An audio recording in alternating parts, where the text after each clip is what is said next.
So there are a couple of problems ahead. Okay, let me first answer this one.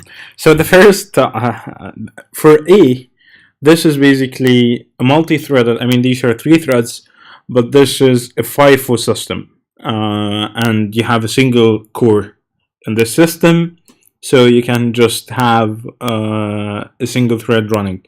It's a FIFO, or basically non-preemptive system. You can look at it that way.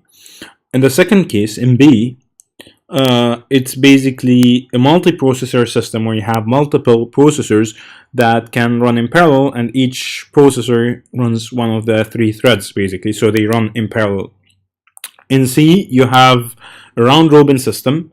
Actually, it's not just a round-robin; it's a round-robin, and you have some of the tasks having I/O, and that's why, for example, thread 1 runs for a while. That is shorter than thread 2, and then thread 3 runs for a short time and then yields, basically because, well, of IO, and then thread 1 starts again and then it needs IO. So it's basically some round robin with IO type of scheduling. So the problems ahead is that you have preemptive multitasking. Basically, some of the tasks that you're going to run are going to be preempted. Like if you look at C here, you have thread 1 being preempted, for example, because of IO, or because of it consumed its time quota, whatever. Thread 2 being preempted, and so on. So you have preemption.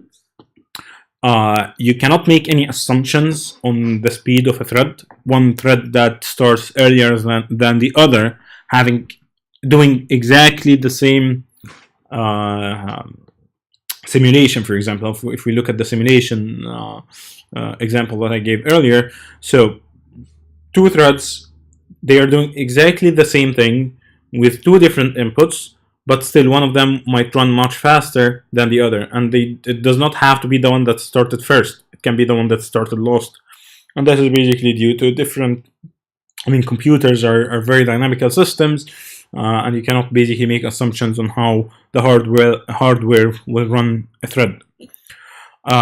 You have issues when you try to share memory or read write to the same row in a database, for example. So suppose that my simulation, my climate change simulation, would basically store the output in a file. So right now, all threads will require access to this file, basically writing to it at maybe the same time. So how do you basically handle this? How do you make sure that no thread basically overwrites whatever the other thread has written? Okay, so these are the thread operations that we talked about already. Thread create, which creates a new thread. Thread yield, which relinquish processor voluntarily. Thread join, which runs in parent when the parent needs to wait for the thread that children thread that it started. And thread exit, which quits a thread. And we talked about the kernel thread that basically will every once in a while clean the finished threads, basically by emptying memory and so on. So all of them, once they call thread exit, they will go into finished state, and then the kernel thread that is responsible for cleaning threads in the finished state will start going through them one by one. Thread API. It's asynchronous. Okay. That means that the caller continues execution and does not wait for return. So if you basically start a new thread, if you have thread create running, unless you explicitly say thread join, the caller will just continue running. Okay, so it's asynchronous. Synchronous is when you have basically communication. Basically, if you start one, then you will wait for it. This is synchronous. Asynchronous and basically is when you have the communication between the threads done indirectly. Okay.